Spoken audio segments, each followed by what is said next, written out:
So, we all know in-game's dying, and a lot of YouTubers are quitting. Now, in-game is the most popular Roblox Squid game, with over 2 billion visits. No other Roblox Squid game has been able to even come close to that. In-game was made around after Season 2, and it gained so many players so fast. YouTubers hopping right on the game, even me. My video, the new best Roblox Squid game, only got about like 10 views at the time of posting, but I didn't care. I was having a blast playing this game, and I knew that wasn't going to stop me, that I got no views. So I decided to keep posting. And even though I was getting no views, I was having so much fun making these videos. Kept making more and more in-game videos. So I stopped playing every other game I played just to play in-game, because I found this game so fun. The things that made it different from the others is that it had powers, and there's also so much customization. You have titles, and you can customize your clothing if you have VIP. But that's not it. It feels like there's always something to keep grinding for.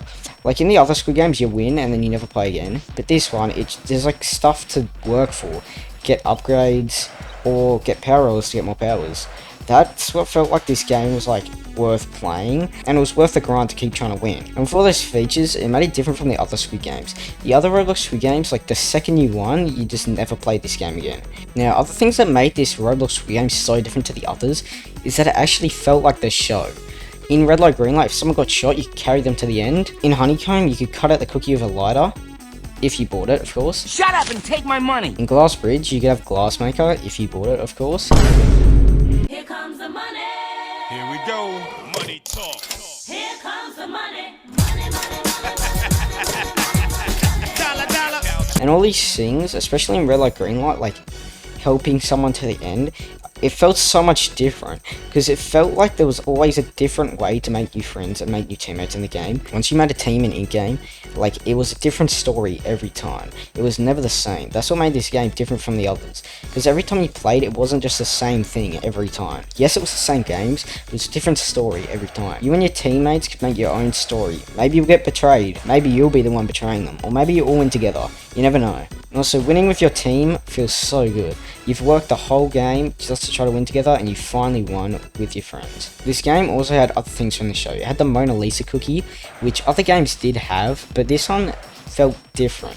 It also had its own cookie that wasn't even in the show at all, the Sackboy cookie. Back when in-game first released, if you were to get Mona Lisa, everyone would surround you, seeing if you would fail or not. And if you didn't fail and actually completed the Mona Lisa cookie, it felt so good with everyone watching. Something else that made this game so different from the others was the combat. You wouldn't just stand still and click.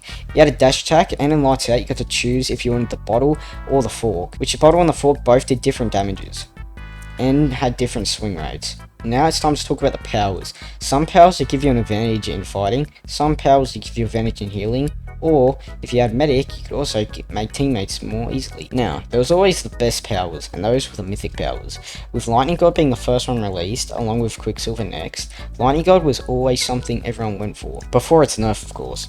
Almost every update they added new powers along with a new mythic power to grind for. My personal favourite power is Doctor. When in-game first released, the updates came quick, with the Hide and Seek update being an update everyone wanted, and when it first released, it was chaotic. Seekers had a huge disadvantage, not being able to hit hiders at all once they were running. And if you even got to hit a hider, it'd be impossible to catch them again because they got a speed boost. And Seekers had a sprint bar, which after they finished their sprint, they'd have to just stand still for like 5 seconds, which pretty much, if you got Seeker, you were doomed.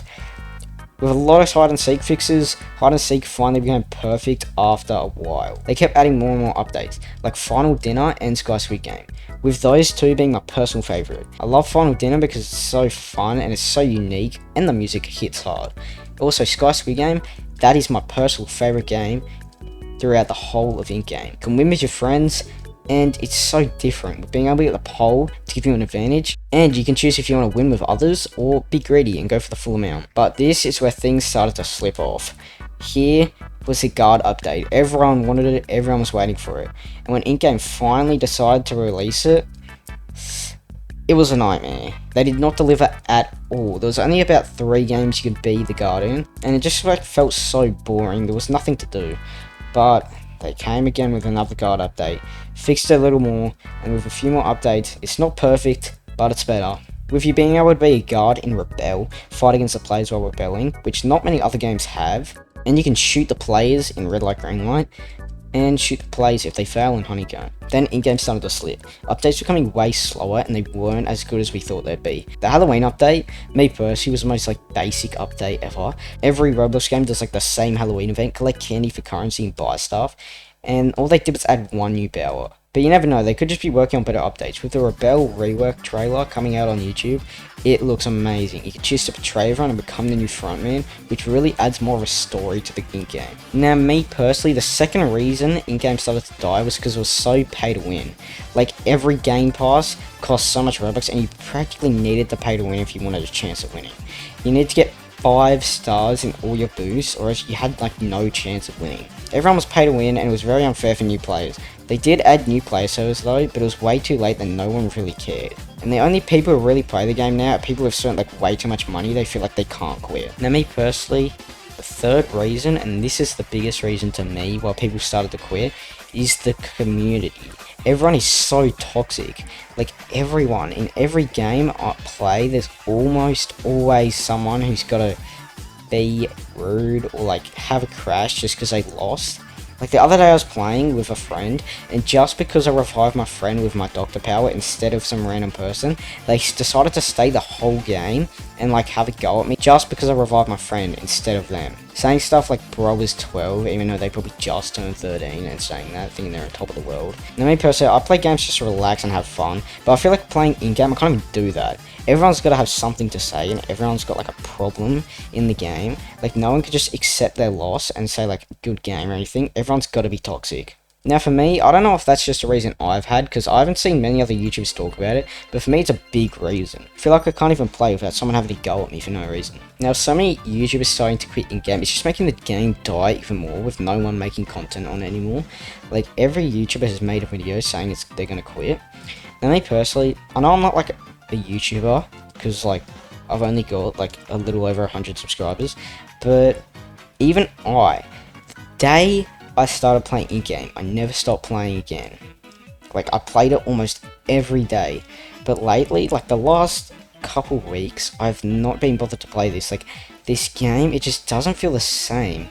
I don't know what's wrong, but like I just don't get the same spark I used to from playing. Like I don't know, it might be the lack of updates, but like I don't know, because there's never been a problem for me before. It just feels like really boring now. Now, do I think there's a way that in-game can like revive the game? Well, yeah, me personally I do. But in-game is always meant to die. Every Roblox Squid Game died at some point, and there's always a time where it was going to die, because it can't not. Because it's just like, there's always going to be a point when they're going to run out of content to add. Now, they could add their own games, but like, I feel like that won't go well with the community. They could just keep like polishing games and fixing them up.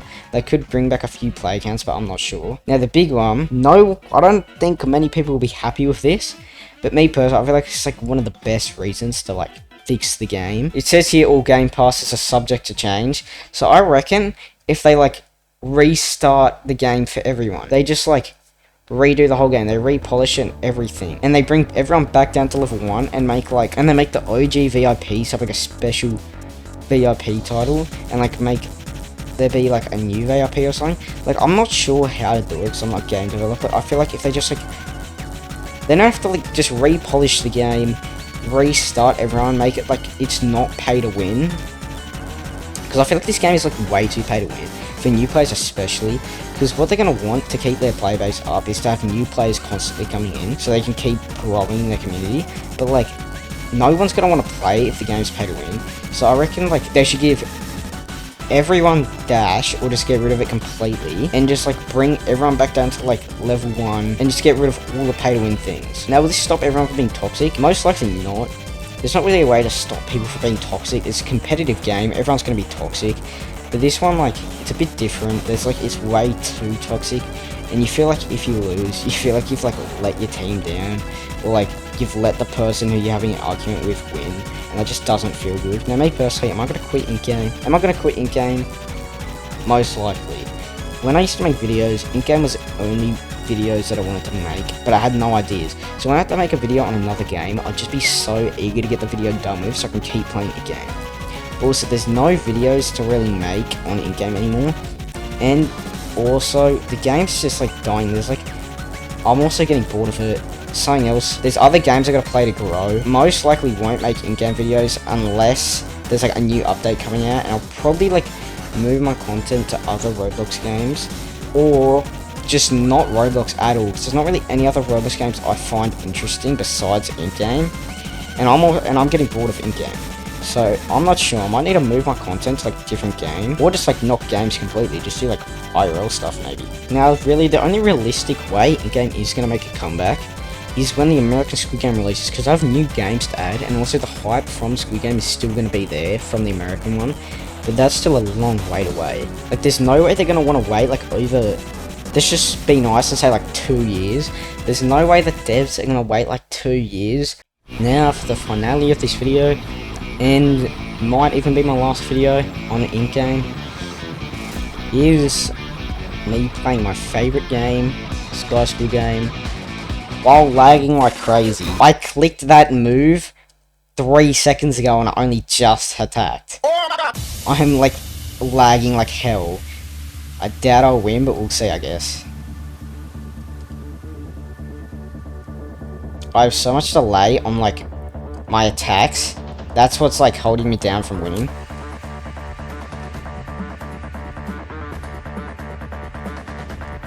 Just need to hope someone else dies and they agree to only kill one per Agree to only kill one per platform.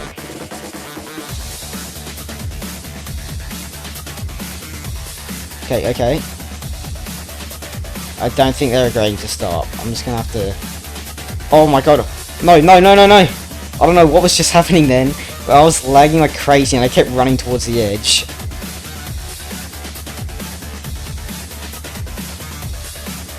See, if anyone presses the button, it's gonna have to be me.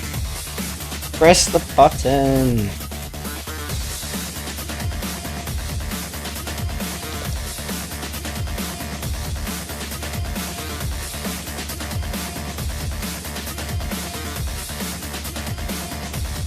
Trying to see if anyone will trust me. I said no one attack, and we'll press it. Okay, that's a bit slag. This is the end of the video. Comment down what you think, and also comment down what you think in-game could do to save the game.